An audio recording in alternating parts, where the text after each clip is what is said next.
I don't have a centrifuge, so I use a different method for extracting the honey where I filter it out. And then I'll look at it and make sure it doesn't have too much moisture in it before I eventually bottle it up. So you can see just off of one of those, and I have a bunch because up in the honey supers they were loaded.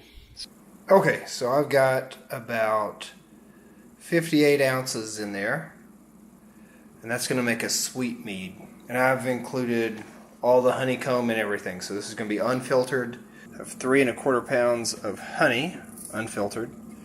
I'm going to add the yeast nutrient, probably 3/4 of a teaspoon of that, 3/4 of a teaspoon yeast energizer. I'm going to put some acid blend in there, probably a teaspoon of that. Then I've got 2 crushed Camden tablets that came from here. And then I'll add in the distilled water, probably 14 cups of distilled water, or 7 pints. Mix all that together, let it set for 24 hours, and then I'll add in the yeast. And I'm going to use a store-bought yeast this time. So this is going to be our sweet honey mead.